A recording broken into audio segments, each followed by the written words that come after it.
everyone, it's Shel C from PaperOcotilloStudio, and today I'm sharing with you the first mini challenge that we're having over in Art Joy of Sharing Art Community on Facebook. I'm making an art journal page. Today I'm going to use acrylic paints. Probably in some of the other mini challenges, I will be using other types of media to do this, but basically we have a theme every month in Art Joy of Sharing and a main challenge and a mood board that goes with the main challenge. And the theme is muted tones. And really, it is about using muted tones in your palette, but really it's about color mixing. And this is something I don't do very often. I just take the color that the product already is and I use it in its original form. Occasionally I might add some white to it to make it a little bit lighter, but I don't often color mix. And what you definitely are going to need if you're going to color mix is a color wheel because it's helping to understand how colors work together. The other thing that I've noticed is that when you are mixing colors with the products that came in specific colors, sometimes what they look like isn't necessarily what they are. Like something that to me looks blue might actually be really more towards violet. So it's not as easy as it sounds. If you're not using pure pigments that are, the original pure pigments, then you can, of course, go in and learn how to do color mixing with those primary colors and make any color you want. But when you're using these colors that are already designed for somebody, like in the case of this challenge, I'm using the Dina Wakley colors.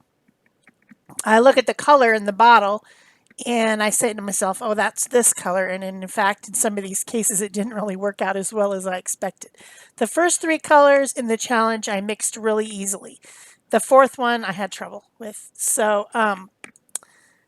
it takes practice. It takes being able to recognize the tones in a paint or whatever product you're using. And I mean, this is going to be fun. It's all month long, and we're doing a lot of it. But well, I guess it's already the second week. But for the main challenge, we had prompts, and that came out on the 1st of March. And then for this one, it comes out the second week. There'll be another one in the third week, and there'll be another one in the fourth week, like this. Just a little mini challenge to get you into mixing and playing with color. So the palette that I'm using comes from the challenge, and it's like a dusty green, a gray, a kind of grayish blue, and a peachy, kind of almost a flesh tone. And these were taken directly from the photograph. So the photograph is also inspiration. So I'm kind of thinking about a misty morning out in the woods and the smell of pine trees and things like that. As you can see, I'm really struggling to mix this last color. And I end up mixing out a gray blue and then mixing that gray blue into their sky color that comes from Dina Wakley. And then I try to add a little bit of red to get it a little bit more neutralized. And I end up with a purple. I'm like, what the heck? So then I try again. This is why I leave this stuff in. I just want you to see how it goes. So this time I mixed their sky color, which I think is tipping way towards the green, and a little bit of the sapphire and some white. And I was able to get pretty close. And then I just mixed in some of that weird gray that I had started out with just to tone it down a little bit. But this is what we're trying to get you guys to do. Mess with the colors. Play with them. And it's called muted tones because muted tones are neutralized colors. If you mix a straight red and a straight green, that's a primary, bright colors together, you end up with what everyone calls mud, right? We're constantly talking about this concept. Everyone in the videos talk, oh, you don't want to mix these colors on your gel plate because you'll make mud. Oh, you don't want to do this. You don't want to that. Yeah, I want you to try to do neutral colors. I want you to get out those products and try to neutralize them. Try to play with them and make them more interesting, because when you are making your art, wouldn't you rather that it was your color palette? that you picked and not something that some random person out at a company picked for you. That being said, of course, I like a bright palette. I enjoy bright colors. And so I tend to use the products in the way they came because they're almost always bright colors.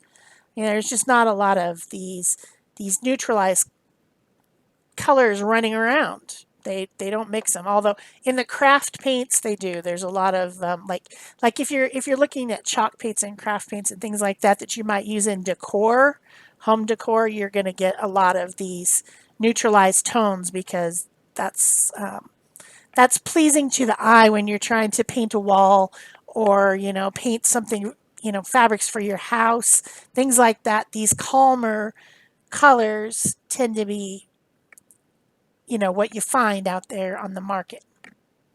No matter what you're trying to look at, whether it's a couch or whether it's paint colors for your walls or whether it's like, some clock or even like plastic containers that you're going to store your food in often come in these muted colors. But I don't know why. I don't know. I guess they do their research marketing and that's what they find. So all I did for this, I was thinking about these mountains and I was thinking about rocks and stacking up rocks and how mountains are created. I was thinking about those type of shapes. And so I grabbed out a couple of stencils that have these stacked rock shapes. I really enjoy that type of a stencil. I don't know why.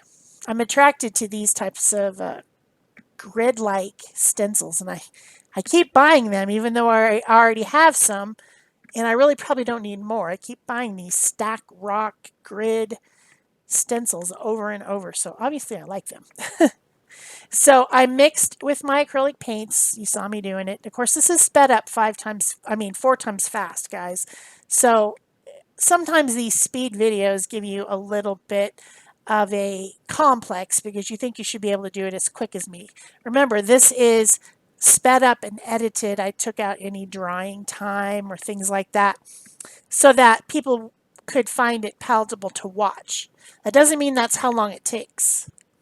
So you saw me mixing the colors, trying to mute them down with their complementary colors on the wheel and making tones and tints by adding, well, I guess I just made tints. I didn't make any tones because I didn't add black to anything except for I did add a little bit of this color that this is probably my favorite color that Dina Wakley paints have. It's called Night. And I always thought it was a dark blue. It is a dark blue when you look at it. It's a dark blue, but it's not a Payne's Gray type of dark blue, I found out. It's really more towards the violet. Purpley. It's got purpley tones in it because when I tried to mix it, that's when I found out. But I did add a little bit of it to one of the colors. But so I guess that would make it a tone and not a tint. If you add white, it's a tint. If you add black, it's a tone. And I would say that night color is pretty close to black, although it's blue. And it's a really nice, I just love that color. I would rather use that than black, actually. So then I went around all the shapes with a indigo, or it might be Payne's Gray pencil. That's a pencil from, it's Ink Tints, one of those ones that once you water activate it, it becomes permanent, from Derwent. And I blended that out and just kind of made my rocky stacked shapes more distinct by giving them a shadow around the edge. Towards the inside of the shape, not towards the outside of the shape, with that dark pencil. So then I decided I wanted another shape in the sky to make it more interesting, and so I actually used my paint palette because it was just a piece of paper. This is a one of those paint palette pads that has kind of a plasticky type of coating on one side of the paper, and then the other side is just normal. And I used the normal side because the plasticky side already had some paint on it, and the other side was completely white, and I just wanted to show you the color mixing, so I didn't want to use that other side. And what I did find when you're using your palette paper as collage paper, that side that is intended to resist it's plasticky so that you can blend on it. It doesn't stick down to the paper very well. And that's kind of just one of those duh moments. Of course, it's not supposed to stick because it's intended not to stick, right? Silly. So I used that blended area of the kind of fleshy, orangey, peachy color to make the base of my sun. And I did use another stencil to make kind of some shapes on there with an orange Stabilo All pencil. And then I took any of the areas that had any kind of yellowy, peachy, orangey colors and cut them into strips and glued them on there to make like the rays of the sun. Because this inspiration picture was kind of a sunrise or a sunset, and so it definitely made me think about the sun. The only thing I didn't really think about was the reflection in the water. I never did that because I didn't make any water on mine. But it doesn't matter. This is not a copy.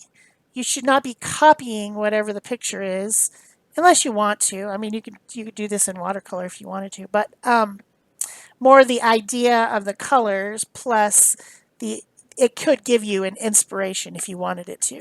You could make something completely different and just use the colors if you want to.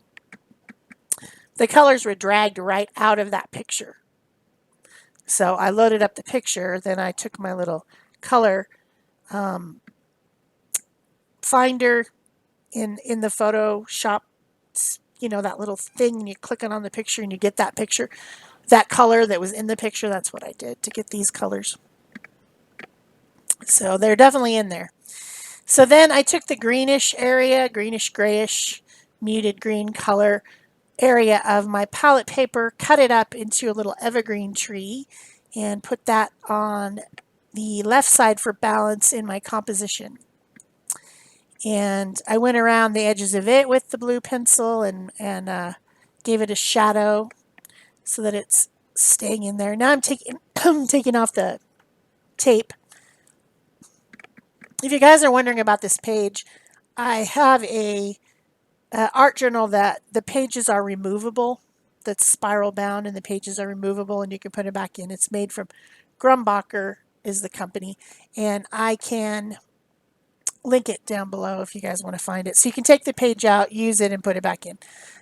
Now, when I just now used the color Cheddar from Dina Wakley, which to me is orange, is a muted orange, and I mixed it with white. Look what I got. Yellow. I don't get it. Anyway, it definitely has way more yellow than anything else in that color. So you just don't know what's in there in those pre-blended colors. Because I expected it to be much more calm than that.